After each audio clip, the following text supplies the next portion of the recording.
So hello and welcome to another episode of Cúilín Media Club Final Preview this weekend, obviously with the senior finals taking place. It is the last week of club action. It's a long time ago, or just a short time ago, that we used to stop the bus method in terms of discussing all the games, but we're now down to the final two games of the club championship with Ballygunner Loughrea, Dingle and St. Brigids all vying for glory this weekend in Croke Park. So I'll be joined by Aaron Prendegrast to discuss this weekend's games. We will be joined in a little while by Liam White as well. Seamus is not going to be with us again this evening, make it a bit of a habit, I suppose, but we will rock on.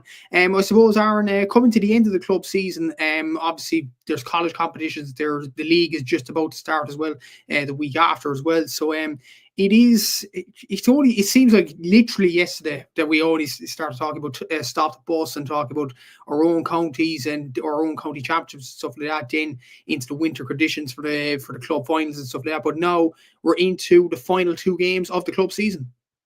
Yeah, it's crazy, really. Like, it'll probably be our last club preview of the year, unless maybe there's replays or anything like that, and then maybe we will have more to discuss. But probably from next week onwards, especially with intercounty football, hurling, ladies football, obviously camogie a little bit later. Everything will obviously take center stage. So it's crazy, really. It's mad how quickly it kind of comes around. Like, the league only a little bit more than a week away, which is kind of crazy. I'm obviously hugely looking forward to it. But for the games this weekend, there's two absolute crackers, really. Ballygunner Loughrea, obviously so much on the line there. Loughrea looking to win a first ever All Ireland. Ballygunner looking to win their first since 22. And with Dingle and Brigids, it's kind of similar. Like, Dingle have never won at Brigids back in 2013. So really looking forward to getting into those games, and I suppose plenty of other talking points as well.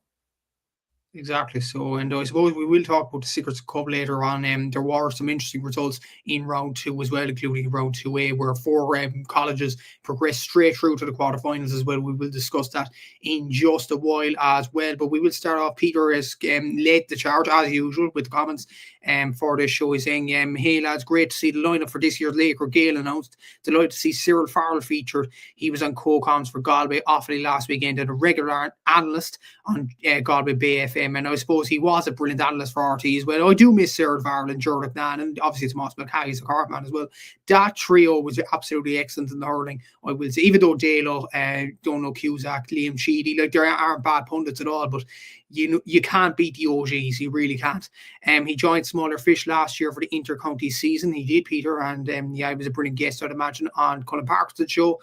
And Rachel from Off the Ball, that's Rachel Sheehan, of course, proud East Cork woman there from the Carratool Killa direction, did great interviews and Laker Gale launch event. Yeah, I saw her interview with Louise Niver-Hurtig, actually, absolutely excellent interview. And to be fair, Rachel is a very good I would say broadcaster with Off the Ball as well, and she's definitely making strides. But just to mention Laker Gale, Aaron, there was a new story this week. TG Carr have announced the new series of Laker Gale and their legends that have been included in this series for 2026.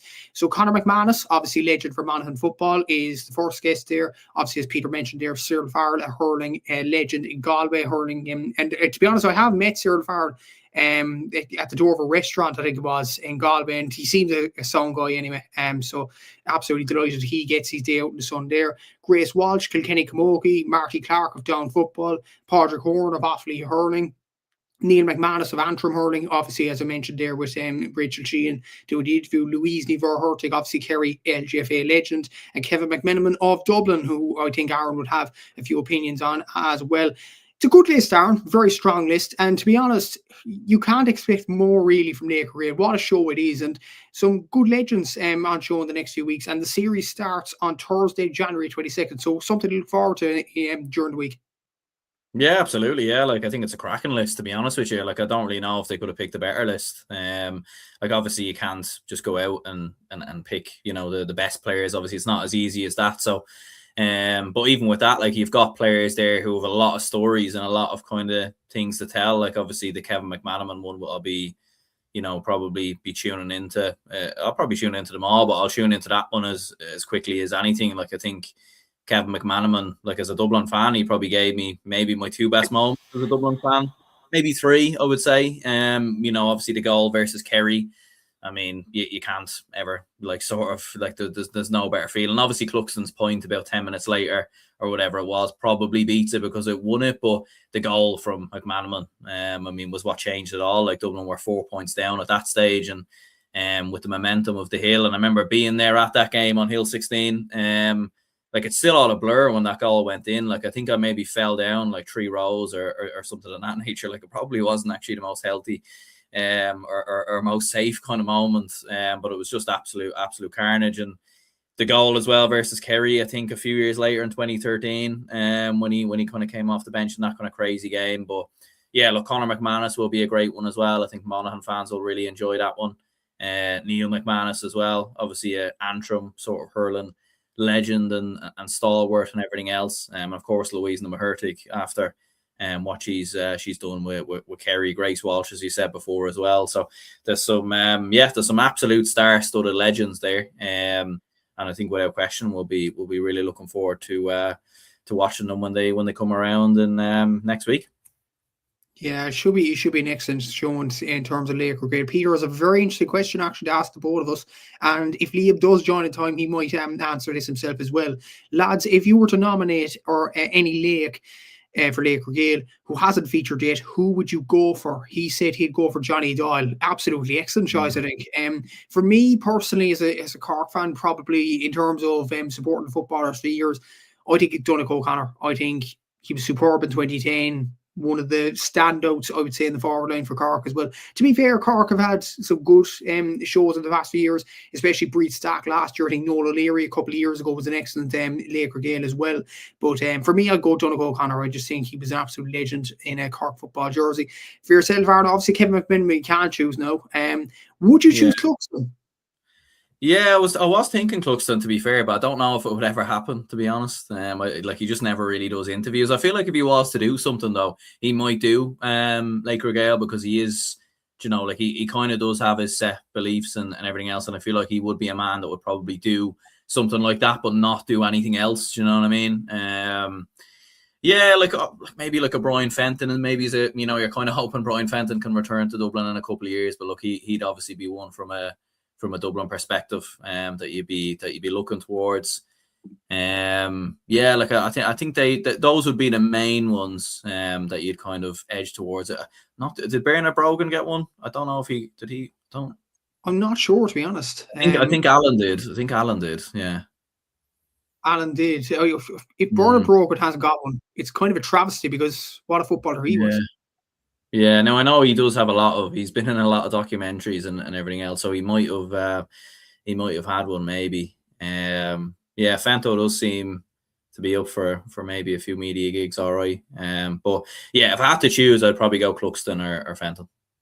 Yeah, I'd probably, that would be absolutely excellent shows, in fairness, for Laochra Gael. But it is an excellent series. It is worth mentioning as well. Peter saying Bernard hasn't featured, I think. What a show that would be if Bernard Brogan was selected there.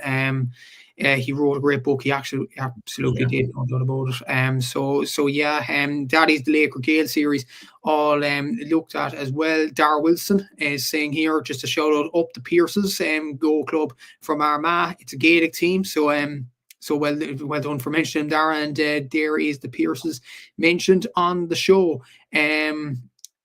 Hello, my name is James. Brilliant name, by the way. Is saying yes, he's going to Crow Park on Sunday, lads. I'm not, obviously. I have to go to awards night on Saturday evening, the West Cork Sports Star Awards. Definitely looking forward to that night, obviously. A great night involved there, and I'm definitely looking forward to that in the Celtic Cross Hotel this Saturday. Are you going to the doubleheader, Aaron, on Sunday? Probably not, to be honest with you. I could go. I have nothing else on, but it's mainly just money, to be honest. I'm trying to save the cash and everything else, especially for the opening round of the league. I was saying to Matthew there, I did get the season ticket for Dublin this year, but I think it's mainly just for a few points before and everything else. So trying to, with it being January and everything else, it's a bit of a slog. So I'll probably watch them at home.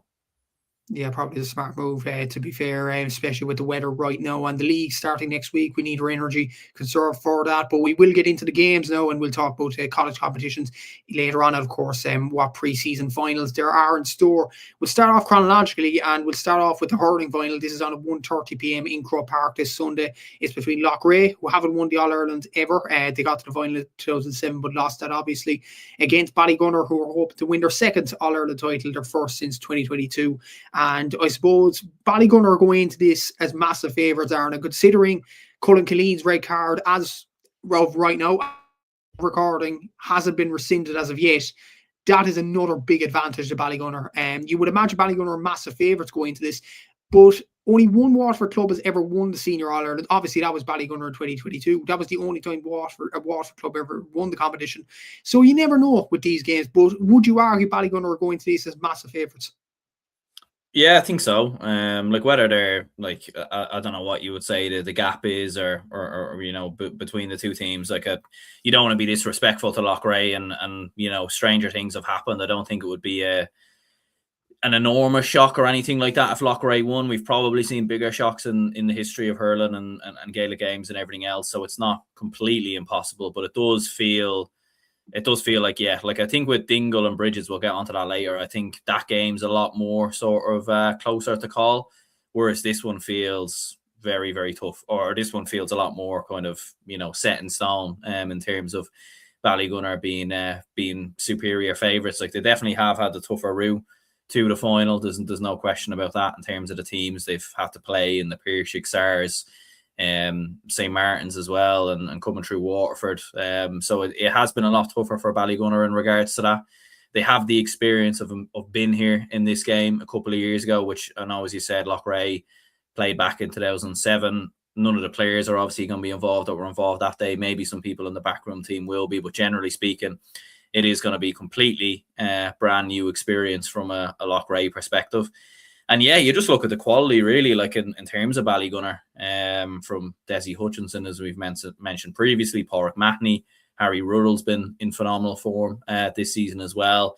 Peter Hogan's the man who kind of keeps it all ticking as well, kind of in behind. So yeah, it just feels like Ballygunner are going to be far too strong, as you mentioned. Now, Cúilín, from looking at recent news reports, it's not confirmed 100%. that he's not going to be there, but I think at this stage, like on Thursday, will it get overturned at this stage? Probably not, which is harsh. There's no question about that. So it's going to be tough from a Loughrea perspective, especially when you do look at the quality of Ballygunner. Exactly. So, and obviously I have given my thoughts on the red card. I thought it was extremely harsh, and obviously Johnny Murphy wants to make it about himself again, but this is about Loughrea and Ballygunner. We will edge away from that, obviously. Peter's saying without Cúilín, it could be a crucial grain of rice towards Ballygunner. Ballygunner are such a drilled, well-oiled machine. Very hard to see the Blues unless Loughrea have a Harry Ruddle moment at the end. Wouldn't that be ironic? It definitely would. But we'll get into the scores and the stats now, and we'll start off with the underdogs in this final, and that is Loughrea of Galway. So we'll actually go on to their journey to the final first to give the viewers a bit of a synopsis there. So they started off at the Galway Championship at the group stage by beating Kilconneran, Kilmore Daly and Crockwell in the group stages. They lost to Crockwell in the group stages. That was a bit of a turning point in terms of their season, in terms of kicking them up the backside in many ways. Look at the knockout stages. They hammered Cullen 4-15 to 13 points, and then beat Bridge by a point in the Galway quarter-final, beat Turlough by 5 in the Galway semi-final, and then in the final they beat St. Thomas's by a point. But to be fair, they were probably the better team throughout the whole 60 minutes in that game.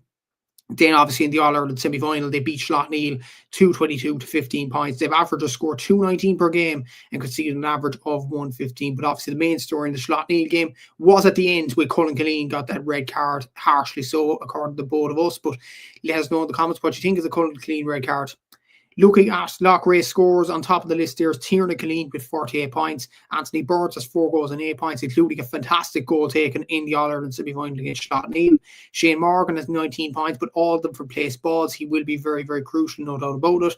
Vince Morgan has 4 goals and 7 points. Martin McManus has 2 goals and 12 points. Darren Shaughnessy with 3 goals and 9 points. And Jamie Ryan's on the list. Obviously, you have Cavan Cúilín there and Neil Keary. You have the suspended Colin Cúilín with 7 points, and he will be a massive miss around the middle from a Loughrea point of view. But look at those stats there, Aaron. They lost their opening one of their opening games against Crockwell. Loughrea, was that kind of the turning point in their season and getting them ready for an All-Ireland final? Or do you think their run was a bit too easy, considering they faced, okay, it's hindsight saying this now, but they faced Slaughtneil in the semi-final compared to Ballygunner facing the likes of the Piershig, SARS, Aero Guinness, St. Martin's obviously in the semi-final along the way. Is there an argument to say, look at the runs to the final there from a Loughrea point of view, that their run was slightly easier? Yeah, like it is interesting. It's nothing got to do with them. Do you know what I mean? It's just by the way it is. Like it is interesting. Like Loughrea were probably in the tougher championship, the tougher like county championship, than what Ballygunner were in. Do you know, like I think the standard in the Galway championship is probably you would say quite a bit higher than the Waterford championship.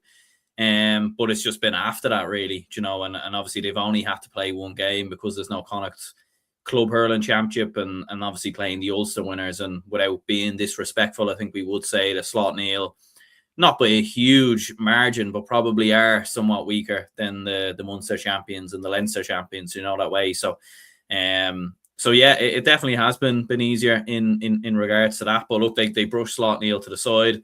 They beat them very comfortably. Do you know what I mean? Like it wasn't like they were struggling to get over the line and everything else. They did have quite a quite a comprehensive win in regards to that. And yeah, like it is interesting. Like sometimes it can go one or two ways, as we know. Sometimes the lack of test can suit you going into a final. You can go in fresher. St. Thomas a couple of years ago benefited from it. Do you know what I mean? Like they won the All-Ireland and obviously came through Ballygunner themselves in a semi-final, albeit by penalties.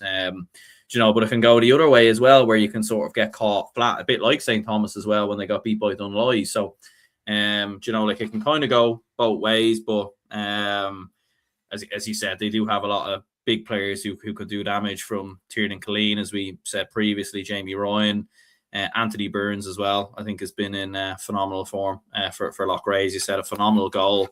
He's running off the shoulder, driving deep, kind of making things happen. And one thing about Loughrea I've noticed from watching them against Thomas and even against Slaughtneil, they're not afraid to go for the jugular. They're not afraid to run at teams. And that's one thing I would say about St. Thomas, is that that's what they need to do with this Ballygunner side, because a lot of teams, in my opinion, have like been floating balls in on top of their full back line, and it's just been gobbled up. Do you know what I mean? Like Ballygunner have just come out with it. So I think for Loughrea sort of driving at that Ballygunner defence, and taking them on and going for goals, I think it's going to be crucial, because I don't think you're going to outscore Ballygunner points wise, but maybe goals could be could potentially be the difference.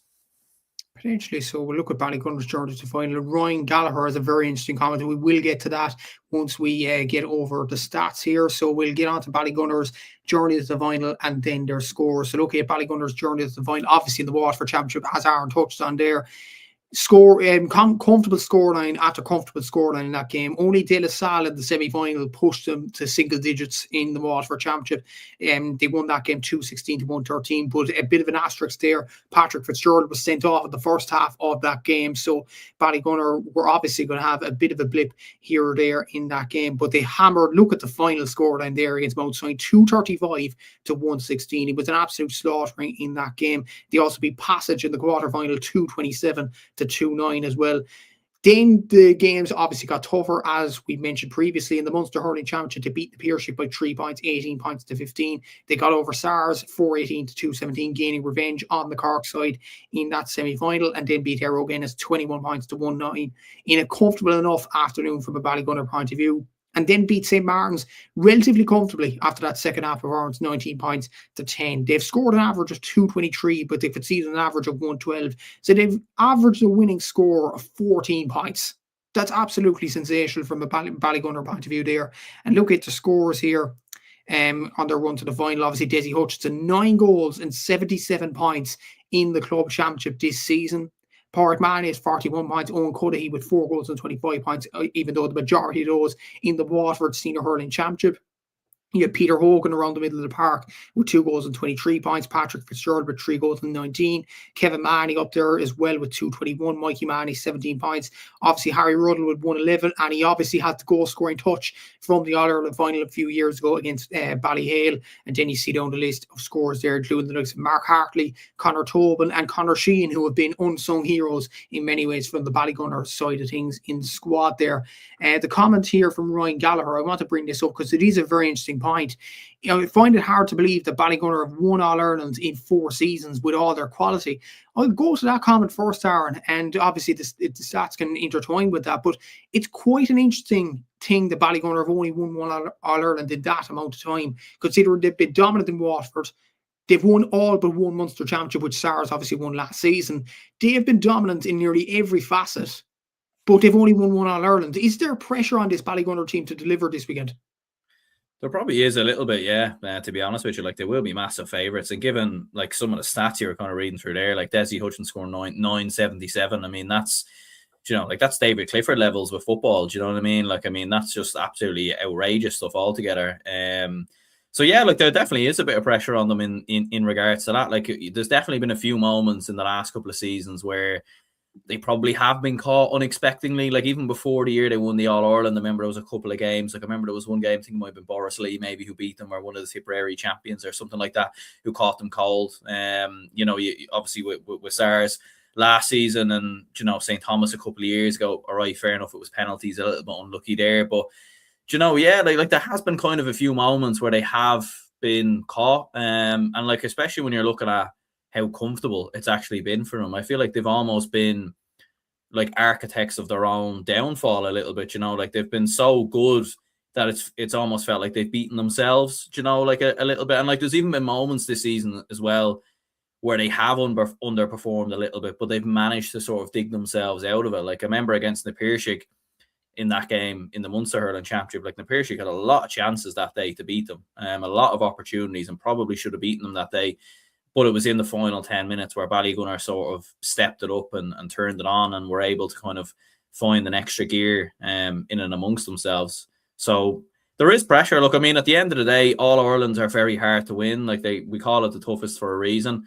You know, like if they hadn't won one, then you would be kind of questioning the mentality of the team a little bit. But they have won one, and obviously they beat a very good team in the process of doing that in Ballyhale. So yeah, there is pressure on them. There's no doubt about it. And look, if they were to lose on Sunday, you would absolutely say it's another one that's gotten away from them. And considering they've only won one in their history, do you know what I mean? Like, it's not 10, 15 years time, like, I don't know, Ballygunner they mightn't have as good of players as they have now. So when you have this opportunity, you need to capitalize on it. Exactly. So Peter has a question in here. Having faced Ballygunner with SARS, what would be the key advice you'd give Loughrea management? It's as simple as this, but it's easier said than done. I think you have to be perfectionist at every facet of the game. You have to run at Ballygunner. You have to be tenacious in the tackle. It's as simple as that. Like, you can't make errors either against this Ballygunner team, because they will punish you. Desi Hutchinson has done it time and time again in this championship. Patrick Fitzgerald has as well. And you have to stop their runners around the middle of the park as well. The likes of Peter Hogan, Conor Sheehan, like, they are powerful players, and they will be difficult for Loughrea to stop. And as we preview the hurling final, we have our third musketeer in the studio, and it is Liam White. So how are things, Liam? Obviously, club final weekend. Looking forward to it this weekend. And how have you been? Yeah, not too bad. Sorry that I'm late as usual again. Work's taken over a lot lately. But I got to tune into some of the bits that you were saying at the start regarding Laochra Gael as well. And just picking who you'd have for 2 new episodes. I don't think he has one. I'd go with Joe Canning. I would love to see one about him, considering the history he has with the county board in Galway, but I suppose as well the history behind the Canning family, winning the All-Ireland with Portumna, winning the All-Ireland in 2017. I'd love to see that. And then if I was to choose one from my own county, plain simple, Brian Wheelahan, one of the best hurlers of all time, probably the greatest hurler to play for Offaly. So I'd love to see a story behind that. We had Johnny Pilkington a couple of years ago, and well, we learned a lot about Johnny then, and I'd love to learn a bit more about Brian Whelan this time. But yeah, in terms of the games this weekend, yeah, I've been critical of Ballygunner all season, and not even in a way of how they play. I just have been someone who has always felt that Ballygunner have been a team that have underperformed over the last number of years, to have the talent that they have, to have the squad that they have, and to have been winning the Munster Championships the way that they have, to only have only one All-Ireland in their pocket. And even then, if we're being fair, they also got fortunate to get a great last-minute goal, but they also got fortunate to win that final. So I have just been someone who's been very critical of them, but and I think I predicted them to go out in every round since this Munster Championship and All-Ireland series started. Yeah, I won't be doing that this weekend. No offense to Loughrea, but I just don't see them beating Ballygunner this weekend, to be honest with you. I think this Ballygunner team, especially against St. Martin's, they really impressed me. Like, they went, what was it? They went 8-5 or 10-5 down or something like that in the All-Ireland semi-final. And the way they just upped their gears in the second half to get, 13, 14 points in a row was just absolutely sensational. And I mean, Desi Hutchinson is having the season of his life. You know, he's absolutely on fire at the moment, and I don't think any defender in the country at the moment is stopping him in the form that he's in. So, yeah, look, Loughrea will absolutely have a chance. There's no question about it. You know, it's an All-Ireland final at the end of the day. You're going to go into it with confidence, and look, they have some very good players in the team. I know they have the red card with Cúilín, and that's quite unfortunate, but you still have Anthony Burns in there, who's still won the fight, who's still a very, very good corner forward, and especially with the goal that he got in the All-Ireland semi-final as well, he's well capable of pulling off a big moment for Loughrea. You have Jamie Ryan at wing forward, who had a good game the last day. Vince Morgan as well got a goal the last day. So there's every opportunity, but I just don't see anyone beating this Ballygunner team this weekend. I think it's going to be, I think probably compared to the football, I don't think it'll be as close, to be honest. Do you think the Cullen Cúilín suspension, as we're recording right now, do you think that's the final nail of the Loughrea coffin game? I wouldn't say it's the final nail in the coffin, but it certainly doesn't help.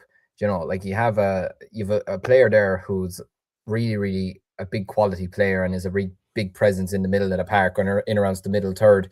And when you're coming up against the Ballygunner midfield, and I'm just kind of laughing because the way you kind of said it yourself and how to stop Ballygunner, another big way is just literally get up in their faces, because we saw it last year with G. You just stood up to them, you fought against them, you pushed up against them, and you went ruthless on them. Do you know what I mean? That's what Loughrea nearly have to do this weekend. But when you're coming up against, like, this is an animal in Ballygunner, and they nearly seem to have kicked up an extra gear since beating the Piercy. It's almost like that game sort of woke them up a bit and said, right, we need to sort ourselves out here, to be honest with you. But I mean, you're coming up against, let's be honest, an inter-county midfield in Sheehan and Levy. You know, it's not going to be simple. And when you have a player of Cúilín, the quality of him being out, it doesn't help, to be honest with you. But yeah, look, and especially with the way they do, you know, it's the way Ballygunner play when they're just striking the ball off one hurl off to each other, which I don't like. I'll be honest with you, I don't like watching that stuff, but it works for them and it's effective. So I wouldn't say it's the final nail in the coffin, but it certainly probably takes their hopes of winning the game down by about 10-15%, I'd say. Yeah, exactly. So it is going to be very difficult to see how Loughrea win this game. I think we probably emphasise this enough, lads, in terms of the predictions, but it is prediction time, obviously. Ballygunner going into this as massive favourites. Loughrea going into it as underdogs, hoping for their first All-Ireland title in their history. So Ballygunner against Loughrea, call it, lads. Who is going to get their hands on the All-Ireland's Club Senior Hurling Championship title on Sunday in Croke Park at 1:30? Aaron, I'll go to you first. Yeah, I'll go for Ballygunner to win. I think they're going to win comfortably, to be honest with you. I think they've far too much firepower all across the field, like we were mentioning previously with Desi Hutchinson, with Pádraig O'Mahony, with Pat Fitzgerald. Far too strong. They've been here, they've done it before, they did it a couple of years ago. I think they'll do it again. I think for Loughrea, it's been incredible for them to get to this stage and get to the final. And look, stranger things have happened. It wouldn't be the biggest shock in the history of hurling for them to go and do it. But like when you look at how comfortable as well, like Ballygunner, like beating top teams like Sarsfields, Aero Ennis as well, like had a very good season, got some very good players. And then after what St. Martin's did as well, like St. Martin's beat Nafina, the All-Ireland champions, and Ballyhale, and Ballygunner just brushed them to the side comfortably. So yeah, I think Ballygunner are going to win the game by 7 points. Liam? Yeah, I'm going to go with Ballygunner as well. I think it could be similar enough to maybe how Nafina kind of won it last year. I think they're just going to go for the juggler in the first half, maybe ease off a bit in the second half. Loughrea might get a purple patch, get a couple of scores here and there. But yeah, look, I just think Ballygunner are going to be too strong this weekend. And being back in Croke Park as well, which they haven't done for, 4 years now? I think was it the Ballyhill All-Ireland semi-final was the last time that they played in Croke Park. So yeah, they'll no doubt enjoy being back on that surface. This time of the year, the type of ground Croke Park is, it'll probably suit their brand of hurling, to be honest with you, a lot more maybe than Loughrea. So yeah, I'm going to go Ballygunner, and I'm going to go Ballygunner by about 8 points. To be honest, I can't see a shot this weekend either. I'm going to go for the 3-peat. I think Ballygunner will get over the line. I don't think this would have been a key factor even beforehand. I think Loughrea would have pushed them closer if it wasn't a factor, though. Cúilín being suspended, that is a big, big blow for Loughrea. If he was there on the middle of the park, he would have battled with Peter Hogan, he would have battled with Conor Sheehan. They don't have that Tigers battler now, Loughrea, and they badly needed him in this final. But unfortunately, that harsh red card has kind of cost their chances in fairness from a Loughrea point of view. But this Ballygunner team, this is only their second appearance in Croke Park, which is quite their third appearance. Obviously, they reached the All-Ireland semi-final a few years ago against Ballyhale and lost that game. But they know how to win a final in Croke Park once they get there. High Ruddle, okay, might be a fluky goal. D. Mason on another game would have saved that shot. But they won the game, and they know how to win in Croke Park. Loughrea haven't got that experience, and this Ballygunner team have been knocking the door for years. I think one of the comments Brian Gallagher said earlier, they've been at this rodeo for 4 or 5 years, and they've won All-Ireland the show right now. They'll be desperate to get a second All-Ireland, and Jason Ryan hasn't changed much. I think Colin Parkinson mentioned this earlier on X today. He hasn't changed the winning formula that Darragh Sullivan has created with Ballygunner. And I think that was probably the right thing to do, to keep with the same formula and things like that. So I feel like Ballygunner will get over the line. I think it'll be comfortable enough. And I think they will win this game by about 8 points. It should be comfortable enough. But Loughrea have had a good campaign themselves, beating Shlotney, beating St. Thomas's. They've had a good campaign. Whatever happens on Sunday, they should be proud of their efforts. But Ballygunner will be just too strong on the day. We will move on to the football final now. And this throws in at 3:40 on Sunday in Croke Park, and it is between Dingle in their first ever All-Ireland final against St. Brigid's in their second All-Ireland final in 3 years. Brigid's looking for their first All-Ireland since 2013, while Dingle are looking obviously for their first ever, playing in their first ever All-Ireland final, but hoping to make it a 3-peat for West Kerry after Ballymcgilligan and on Gales up to won the junior and intermediate crowns last Sunday. I'll go to you first, Aaron, on this game. We were saying Ballygunner were comfortable enough prediction in fairness for the hurling, but this game is a lot closer to God. Yeah, absolutely. I think you can make a case for either team here, to be honest with you. It was kind of like that going into the semi-finals as well, like with all 4 teams, and you saw as well, like there was very little between a lot of them. Do you know what I mean? It is incredibly tight to call. Like you feel like with Dingle, they have all the individual brilliance in terms of Paul Gainey and Conor Gainey, Tom O'Sullivan. Like they have the individual talents and the brilliance, but looking at it the other way, like Brigids, Brigids came up against individual talents and brilliance in Scottstown in terms of Rory Beggan and Jack McCarran, Conor McCarthy, and they were able to nullify them, especially Rory Beggan. Like they kept him down to a point. So like without question, like Brigids tactically, like they got it absolutely spot on against Scottstown, and that's been one thing that's been very apparent about Brigids. Like Brigids definitely probably don't have the firepower than what Dingle has. Like they do have some phenomenal forwards, don't get me wrong, like Ben O'Carroll and Bobby Nugent, but it's not to the same level of Paul Gainey and Conor Gainey and whatnot. So it will be very interesting to see what type of a plan Brigids come up with for Paul Gainey. Like I think that's going to be one of the very kind of interesting points to this. Is Mark O'Connor playing, lads? I think have we heard he's playing? Yeah, like that's going to be huge as well. Like you think Dingle have a huge will be able, especially with Dingle. Like I suppose they came up against Ballybowden. Ballybowden were kind of trading blow for blow. Like Ballybowden were running at Dingle and causing them all sorts of problems. I think Brigids will be a lot more controlled. Like I think if Brigids get a lead like Ballybowden got, I don't think they lose it, to be honest with you. So that's the kind of big thing, but it's going to be very interesting. You've got you've kind of got 2 different styles a little bit. And I think that's what's going to make this very interesting. Exactly. So Shane, a regular commentator, a man from Kerry, I can gather as well, is saying Mark O'Connor, I think, will be the most important player to get Dingle over the line. Peter agrees and saying, yeah, Mark O'Connor got released. Geelon are sound. Obviously, they are sound. You don't see inter-county sides releasing players for the Secrets and Cup, but then we talked about that last week. Peter saying, if this is level at full time, does it go to a replay? I think it does, because the Camogie went to a replay. So I know there's a different organisation there, but I think I'm pretty sure it goes to a replay if it is a draw after normal time. I suppose, Liam, as I said to Aaron there, like, it is a difficult one to call. Mark O'Connor might be the grain of rice in fairness, but this Brigids team, they've been in this rodeo, like Ballygunner in many ways, for a number of years now. They won their All-Ireland in 2013. I wouldn't say they've been as dominant as Ballygunner over the last few years. They lost the Roscommon title to Patrick Pearson last year. But they'll be probably experienced going to this final. Dingle for the first time in their history. But again, it's two very good football sides here. Yeah, absolutely. I suppose the one thing for Dingle is you're going into an All-Ireland final for the first time. It's nearly a free shot to a degree, to be honest with you, because even for them, winning the Kerry Championship probably wasn't on their radar to a degree, because there was a lot of other teams, your likes of Dr. Crokes down there, etc., that a lot of people would have been probably fancying to win the Kerry Championship, and then to go on and win the Munster Championship, and especially in the fashion that they did. Obviously, there was a controversy around the 50-meter free or whatever, but they still won the game, and then to come back and I thought they were dead and buried after the first 5 minutes against Ballygunner St. They conceded the first 7 points of the game. They were 9 points down at one stage. I was thinking this is going to be a hockey in for Ballygunner St. They were so comfortable in the game. But it's the one thing with Dingle, they just don't know how to give up. They don't know how to refuse. They don't know how to give in. I still love to know the injury that Gainey had the last day to then come on the second half and do what he did, and especially kicking the point he did at the end off his. I think this is bullshit, but his weaker foot.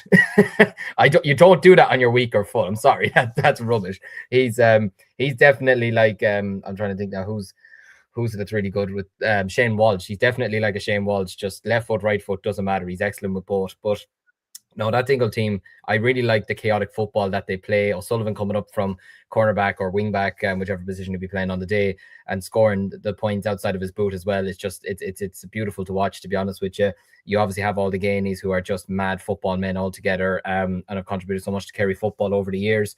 But even speaking to, I was speaking to John Murray earlier. He's an assistant coach. He's part of the management team with St. Brigids, and he said himself, "We're not thinking about Dingle. Whatever they do, whatever they're thinking of doing, that's up to them. We're worrying about ourselves and we're concentrating on ourselves." And that's exactly the way they need to be thinking as well. Obviously, you need to respect your opponent going into an All-Ireland final, but Brigids have their own talents. They have O'Carroll at corner forward. They have Mark Daly, Conor Hand, Nugent. They have some really, really talented players.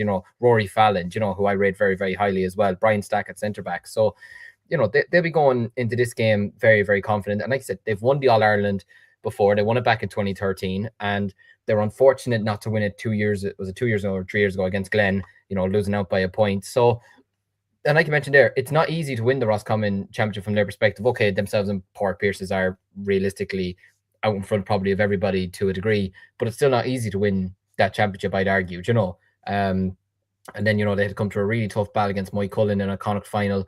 And then against Scottstown, I mean, I was really impressed with how they nullified a lot of Scottstown's players, to be honest with you, and they shut them down and they controlled the tempo of the game. And I never really felt like throughout, especially the second half, that it was going to be anything but a Brigids win. And that's testament to how they're set up, to be honest with you, and the way Anthony Cunningham has them set up. So, look, I think, like you said there, I think it makes for a very fascinating final.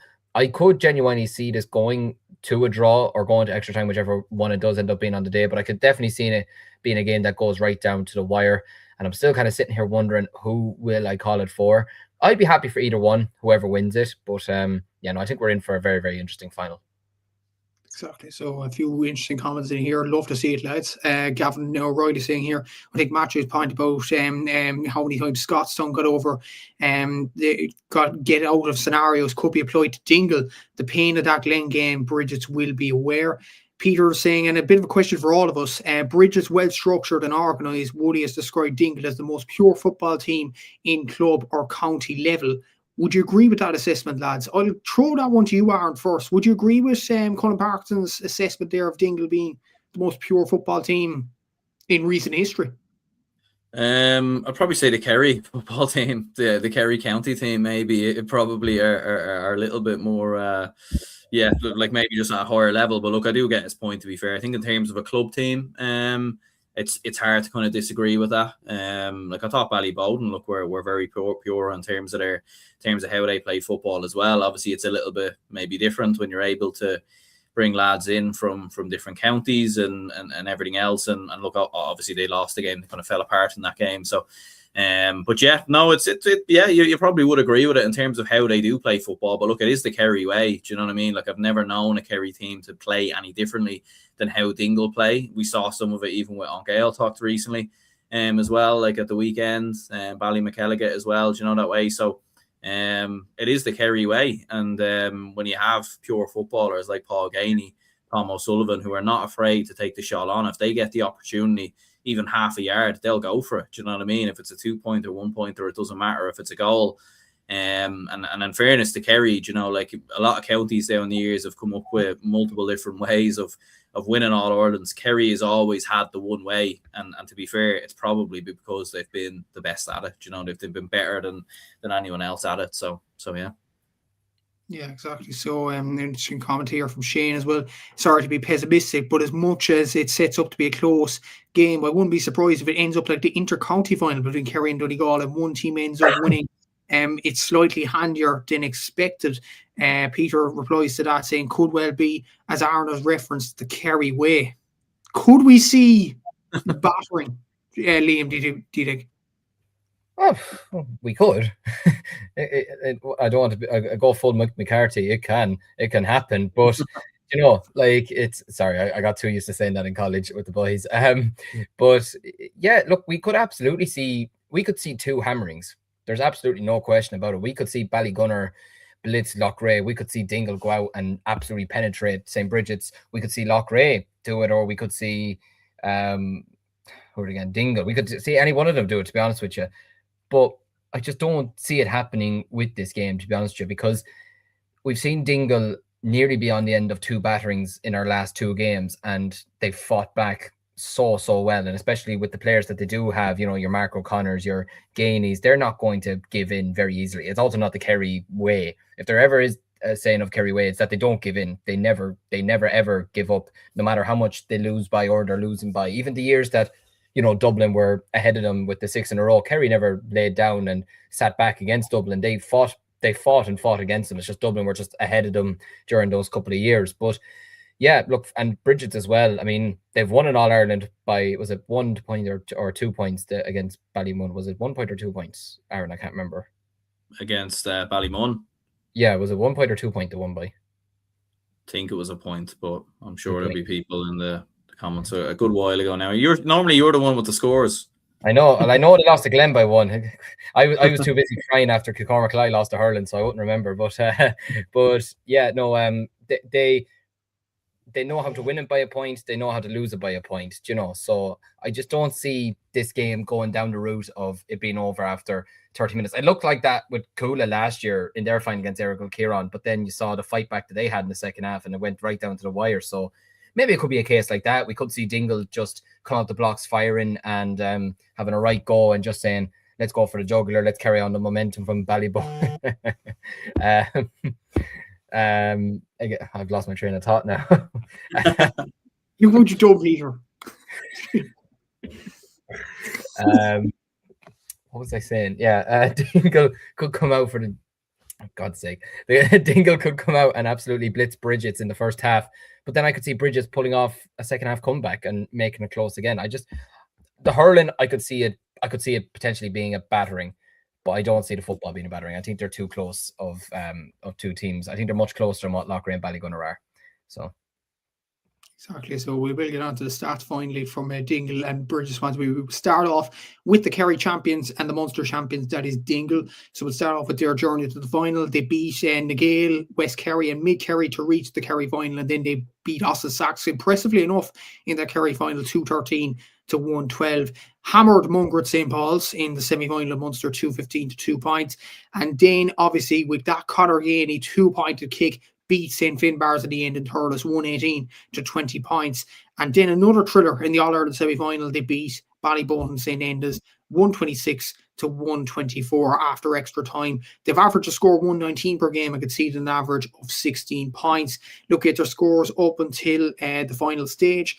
Paul Gainey has 4 goals and 29 points. Conor Gainey has 3 goals and 18. Dylan Gainey with 22 points. Thomas Sullivan with 116. Niall Gainey up there with 12 points. And then you can see down the list there the likes of Matthew Flaherty, Toyd De Bruyne, who got a goal in that semi-final against Ballygunner St. Enda's. Nate Ryan up there as well. And Mark O'Connor, surprisingly, only has 2 points in this campaign against St. Finbarrs and Ballygunner St. Enda's. But I suppose, look at that scoring and the stats there, Aaron. Like out of the top 5 list, 4 of them are Gainies, whether they're cousins or brothers. I'm actually not entirely sure which is which now, but that indicates a great family feel. And obviously Thomas Sullivan there as well with 1 goal and 16 points for Conor back, even though he doesn't play there too often, I would argue. That's an incredible tally, I would say, from his point of view as well. But this Dingle team is tightly knit, and you could look at their scores there and you could argue that is the case.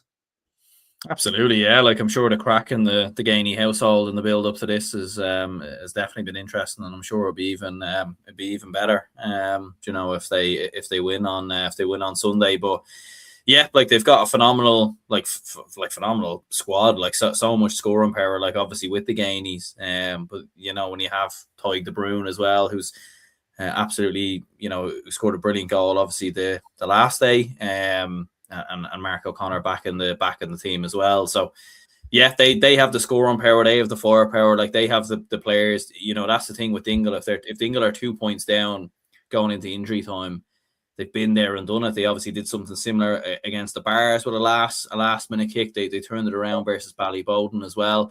And you know what? Like if Dingle do go and do it, like it will go down as one of the great All-Irelands in terms of the late wins and the turnarounds and the comebacks and everything else. I know I do get Gavin's point a little bit earlier. Like it's not sustainable in that kind of regards. You can't rely on that. But look, they only have to do it one more time now. You're in a final now, so. But yeah, it is incredible scoring power for Dingle. Exactly so, and Dylan Duffy has cleared it up. Thank you, Dylan, for this comment. Dylan and Conor Gainey are brothers, and Paul is their cousin. They're all related. One more question for you, Dylan, if you are still about Niall Gainey. Is he Paul's brother then? I'm actually not sure, but I'm sure you will know in the comments there if Niall Gainey is. He's another fantastic player, I would argue as well from a Dingle point of view. But we will get on to Brigids scores and stats starting off with their journey to the final. So from a Brigids point of view, they beat Elphin, Western Gales and in the first 2 rounds of the Roscommon Senior Football Championship, but lost to Michael Glavies in the 3rd round, 113 to 11 points. That gave them the kick up the backside that they did need going to the knockout stage. They beat Roscommon Gales 118 to 17, and then Clondegale in the semi-final 16 points to 11, and needed 2 games to get over Patrick Pearse, eventually beating them in the replay 116 to 112. They beat Ballinasloe Stephenites in the Connacht Senior Football Championship semi-final 121 to 38, and they beat Ballycullen 116 to 114, with Rory Fallon's goal being the key score in that Connacht final. And they beat Scottstown in a professional-like performance 116 to 112 in that game, where there were heroes all over the pitch in that game. Sean Trundle in particular with that block from Jack McCarron at the very end. They averaged a score of 118 per game and conceded an average of 111 per game. So that's interestingly a bigger margin of winning than Dingle. So could that be crucial? We'll get on to Liam in his thoughts in just a sec. Look at their scores from Brigid's point of view. Bobby Nugent is on top there with 39 points. Ben O'Hara with 129 is in second. Then you have Conor Handon 18 points. Eddie Nolan with 3 goals and 8 points. Kieran Suru 113. Shane Canan up there with 15. Brian Durham with 2-9, including a fantastic goal against Scottstown in the All-Ireland semi-final. You can see down the list there in terms of their scores. Rory Fallon getting interesting scores in this campaign, same as Paul McGrath, who was absolutely brilliant in the semi-final against Scottstown. That's a quite interesting figure, Liam. Winning an average winning margin of 7 points for Brigids, average winning margin of 6 for Dingle. Could that be the grain of rice in many ways? Have Brigids been more efficient in many ways in their wins? And when you look at Dingle, they needed extra time to beat Ballyboden. They only beat the Bars by a point. Could you argue Brigids have been more professional in what they've been doing?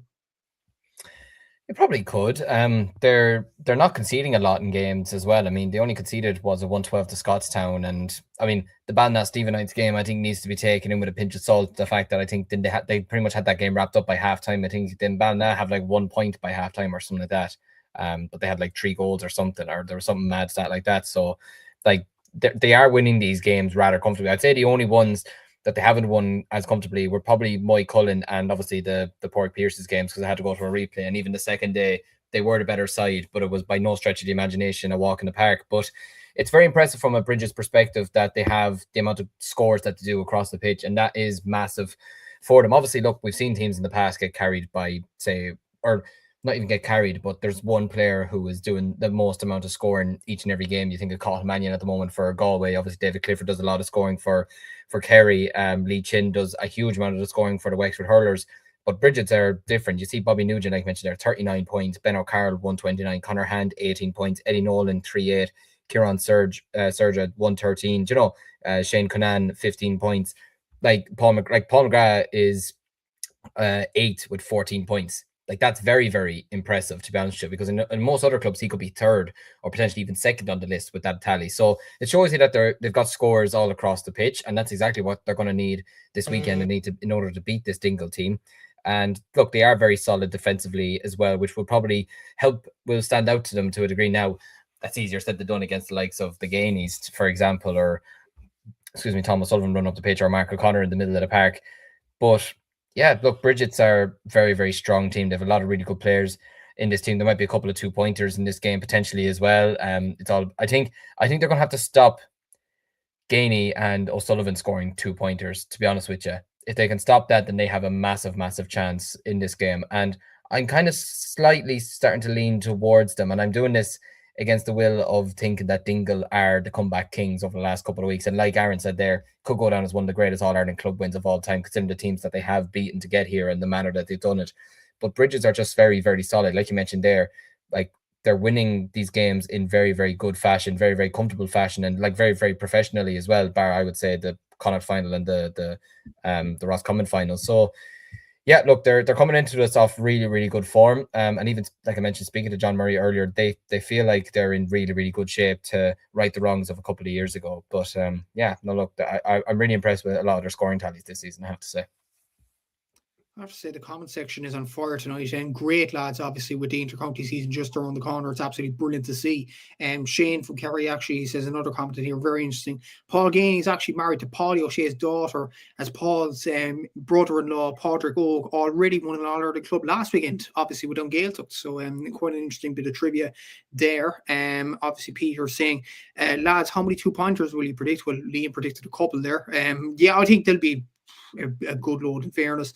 Dylan saying here, Paul Gainey has a brother called Michael Gainey, who played with Kerry team in the mid-2010s, and he's on the bench in this game as well.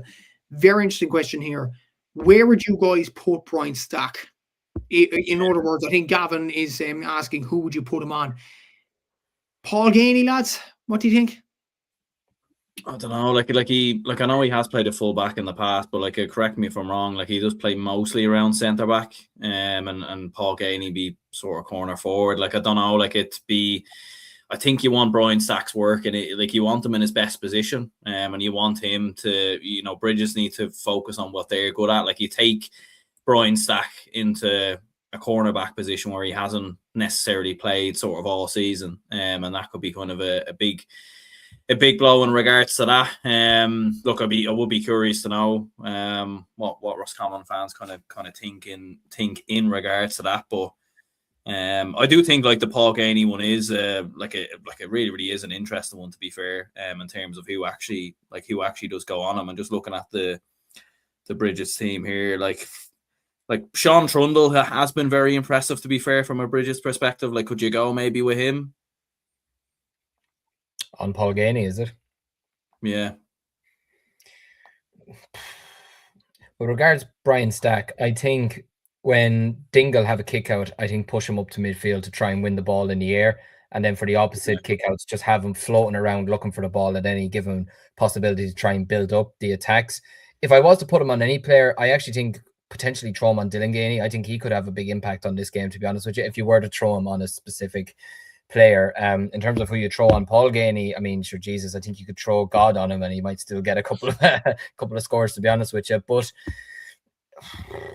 yeah, that's, you see, do you put two on him, but then you're kind of, well, then I feel like you're leaving yourself exposed to the rest of the Dingle attack as well, which is very, very strong.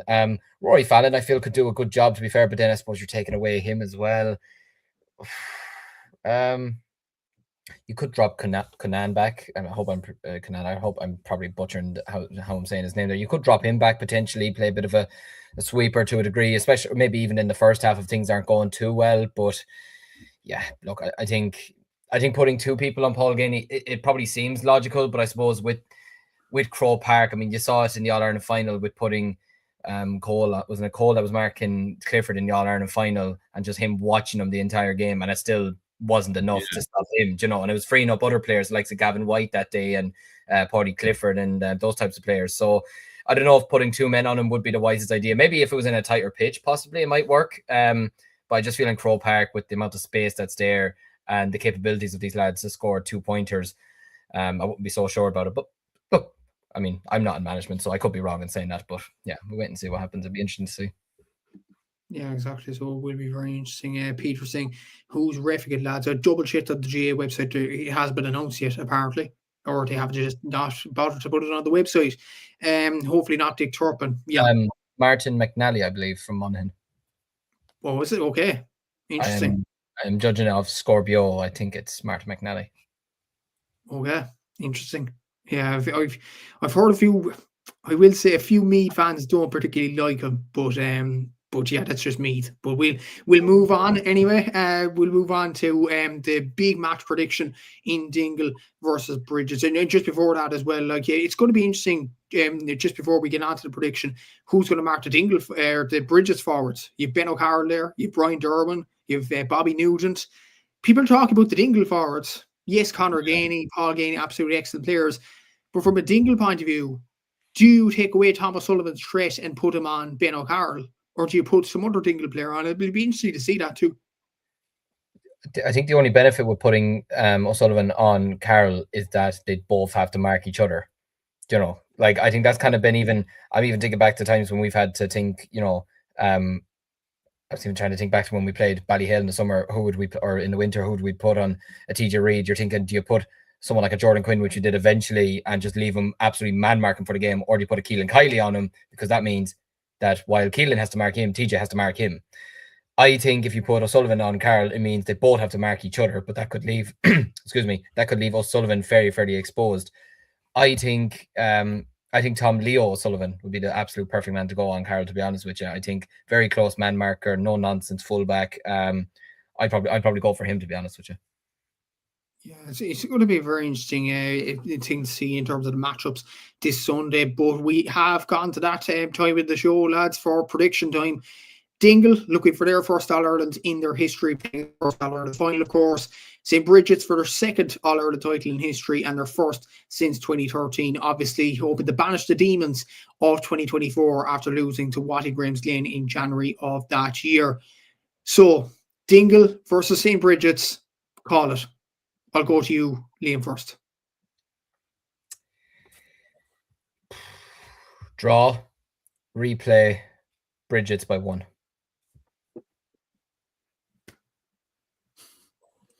It's very, very hard to follow that one up. Just I feel like that was ice cold. Do you know what I mean? You just stared us down a bar, like, and completely threw us off there. But no, look, I think I'll go for Dingle, to be honest with you. I'll back their individual quality and their individual brilliance. You know, like, I think especially with the way that Gaelic football is now, like, it very much does favour a team who can kick 2-pointers, who can, you know, kick huge amount of numbers. They've extraordinary firepower. They've proven it all season long. You know, like, if they're 5, 6, 7 points down, you'd never back against them, because they've been there and done it in terms of coming back. I do think it'll be very close, though. I'll go for a 2-point win by Dingle. I think it could go to extra time as well. Like, it will be very, very close. But I think this is almost going to be like the role reversal of the Ballyboden game. Like, I think Dingle will actually start very strong, very fast, full of confidence. And I think Brigids will gradually sort of wheel them in a bit towards the end, but Dingle will hang on and win the game. So I get the casting vote on this. I think it will be tight, will be close, obviously. Both sides have proven to be fantastic sides up until this final. I'm going to edge it just because of final experience and because they lost the final 2 years ago. I'm edging it to Brigids because I feel like it's their time. I think it is their time. Dingle have been absolutely fantastic in this championship, beating St. Finbarrs, beating Ballygunner, beating Austin Stacks. They have been fantastic in this journey. Paul Gainey, Conor Gainey, Dylan Gainey, they will have huge roles to play, as will Mark O'Connor in this game. The question mark is, how do you stop the threat from the Brigid side of things? Ben O'Carroll hasn't really hit light in this championship so far. His time will be on Sunday. I'm pretty sure of that. Bobby Nugent, absolutely brilliant footballer, needs minding. Brian Durbin, crucial goal in the All-Ireland semi-final against Scottstown. And they were ahead in that game against Waterford. They had the game by the grasp of their fingers. They had the game. Then Conor Glass turns into a prime himself and gets Waterford over the line. I feel like Brigids would have learned a lot from that final. Anthony Cunningham knows how to get over the line with these sorts of teams as well. He is a very experienced coach too. I think it will be enough. I think Brigids will get over the line and it will be by 1 point. It'll be close either way, but I feel like Brigids will get over the line. It will be a very close game though. Shane, obviously from Kerry, saying Dingle by 3 and West Kerry to be lit up again. Peter Griffin saying Dingle Loughrea by 5 and another trad session in the Boar's Head. So yeah, I think most the commenters are saying Dingle, but myself and Liam are predicting Brigids win, and Aaron is predicting Dingle. We'll have to see what happens. It will be a close game either way. We will talk about the college competitions in just a sec, but just there's note as well. I actually forgot about this as well. The league kicks off at Intercounty. It's LGFA week. It actually kicks off this weekend. Division 4 kicks off in the Little National League this weekend. So the games this weekend, they're all at 2 p.m. this Sunday. So Carlow are at home to Sligo. Longford hosts Leitrim. Derry are against Kilkenny. And Wicklow host Liam's own county, Offaly, this weekend on Sunday. I'll go to you first, Liam. Wicklow against Offaly. Are you confident about the Offaly LGFA team this year?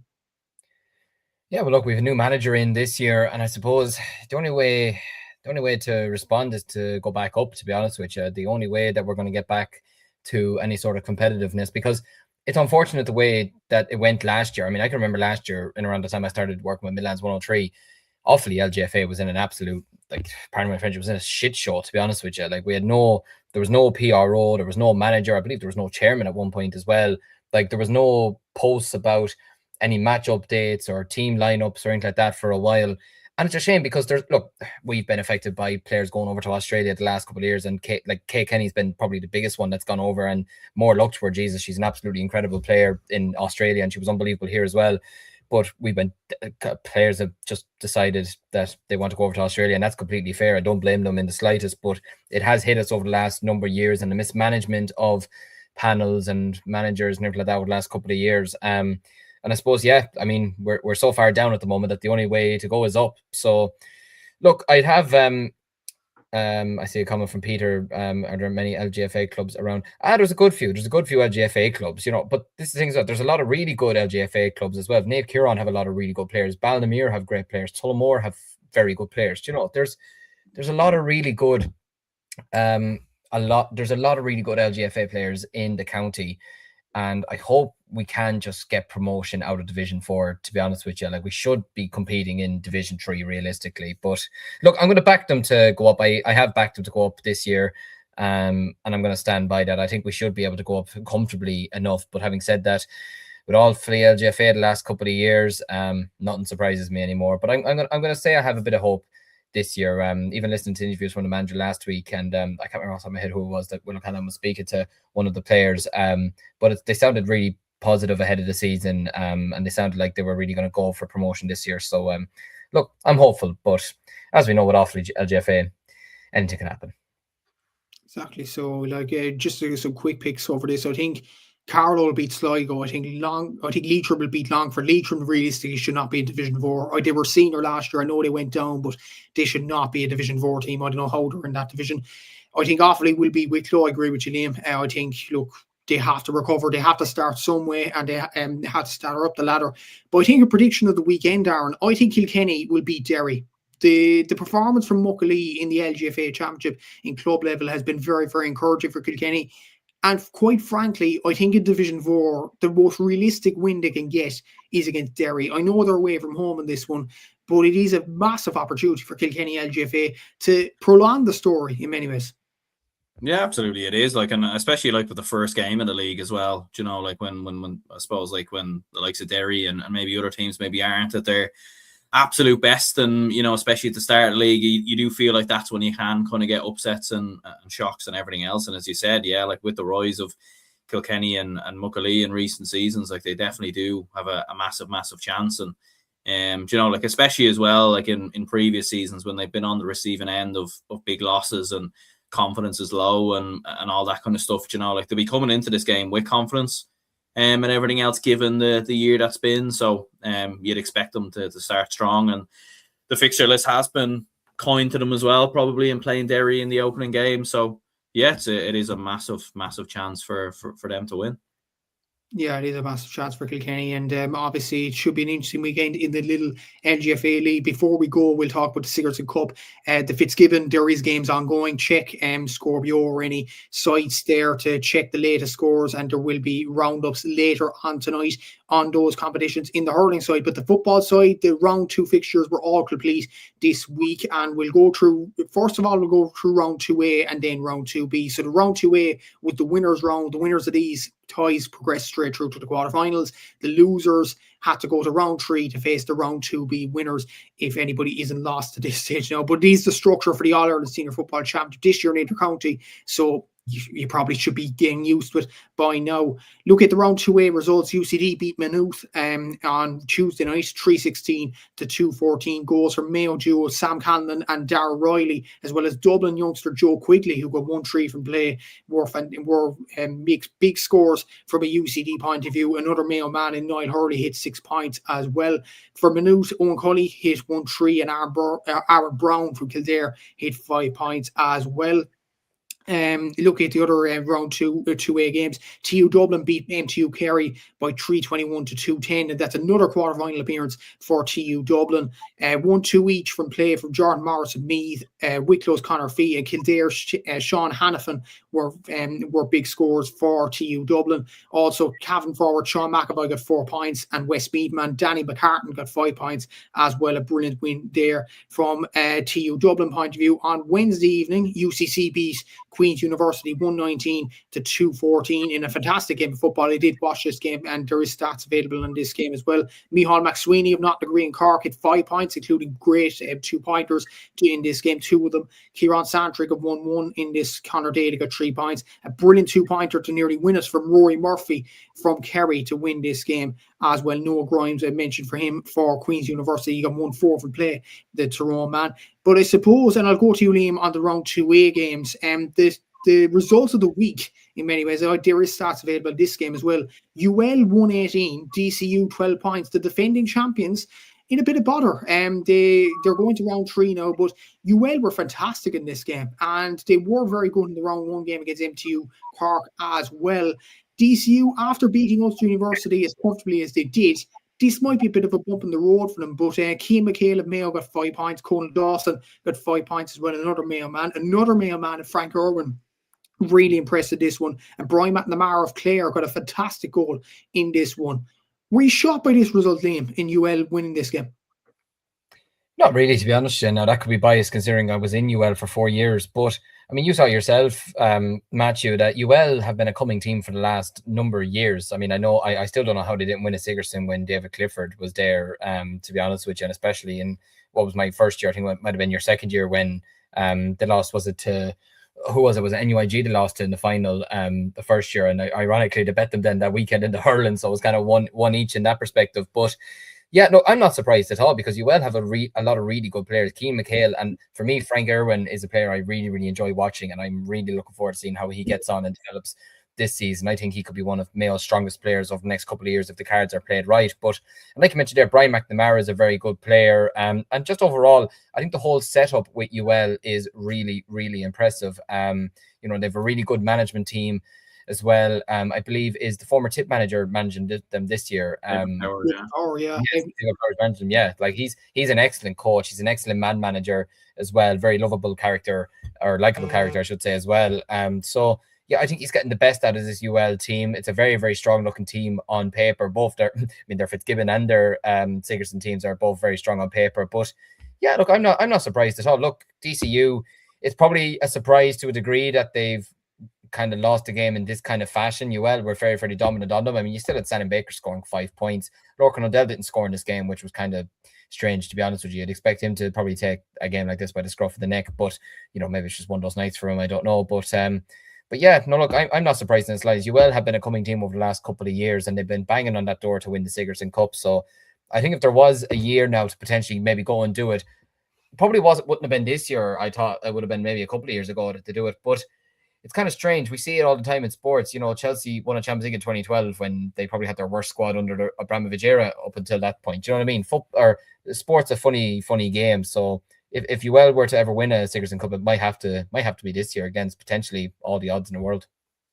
Exactly. So a really good win for UL, and we'll discuss their prospects in the quarterfinal in just a bit. But looking at the round 2B results, Dundalk IT got over the line against T West Midlands 316 to 110. This was a significant result because T West Midlands are now relegated to the Trench Cup for 2027, while Dundalk IT go to the next round. It's a fantastic win for all involved there. Star main includes Stephen Mooney of Monaghan, Craig Hanlon of Louth, Cian Mulligan, the goalkeeper. Monaghan actually scored a goal from a 45 in this one.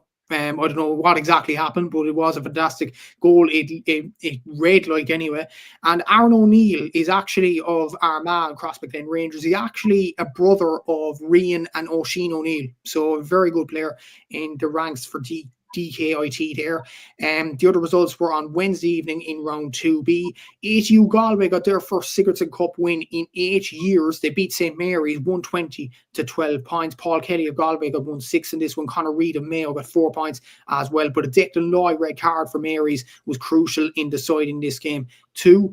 Ulster University, they won the game against MTU Cork, but very narrowly, I would argue. MTU Cork were ahead in this game at half-time. It was 116 to 111 in this one. Charlie Diamond of Derry hit 5 points. For man-to-man, actually, Cian O'Brien was the main player with 1-2. Still no sign of the likes of Owen McAlone or any of these fantastic players. Rory Canavan, who's obviously picked up an injury in pre-season for Tyrone.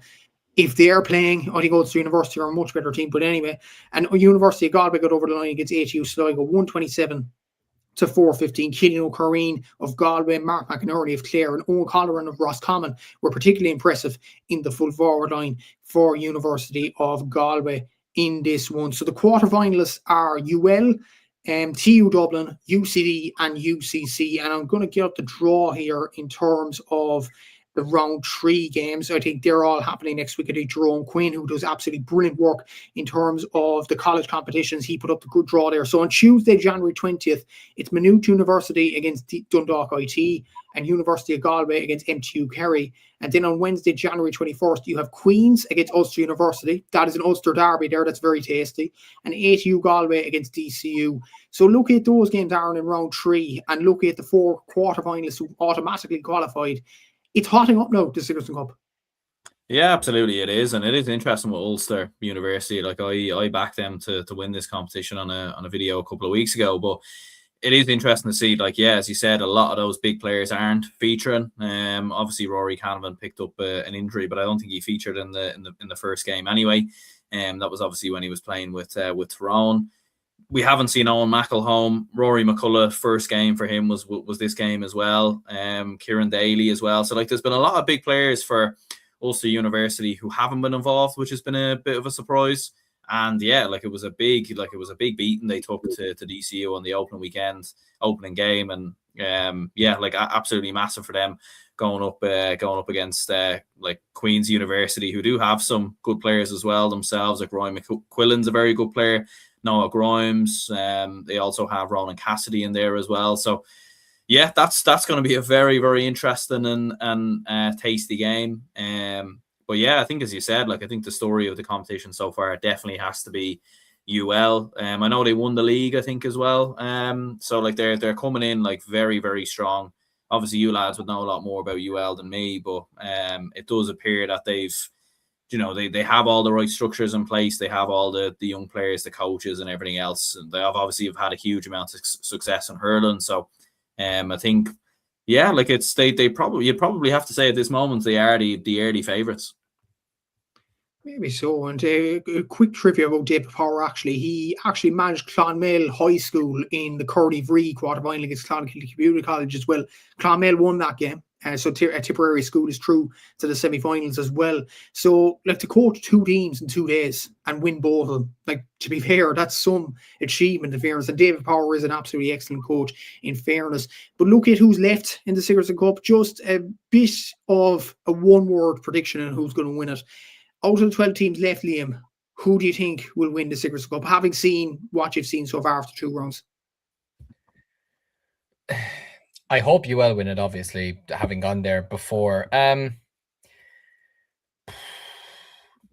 would kind of agree with Aaron. If Ulster University had the likes of Old Mac home and Canavan playing at the moment, then I think they'd be a show-in to win it, to be honest with you. It's funny. I don't know why, but University of Galway, just with that full forward line and how well they played against ATU Sligo, okay, they're going to have to fix themselves defensively, but they could be a potential dark horse. Don't write them off by any stretch of the imagination. UCC, possibly as well.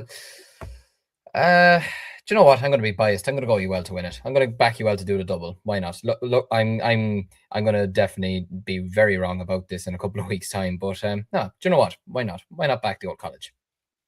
Are you going to go for TU Dublin, Aaron? Yeah, I suppose if I had to back my college, if we're going for our own colleges as well, then I would have to go with TU Dublin. Yeah, look, I would go with Ulster University. Like, look, obviously I said them like a couple of weeks ago. It is just one of them where they're not, the reason why I set them was because of their main players and they're not playing. So it's kind of hard to back them. And I know people would say, oh, well, they might feature in the later rounds, but that's not guaranteed. Like they could have lost last night and then they, or 2 days ago. And then sure, there is no games after that. But to be fair to TU Dublin, like they are going very strong. Like they were semi-finalists last year. Won against MTU Kerry very convincingly as well in round 2A.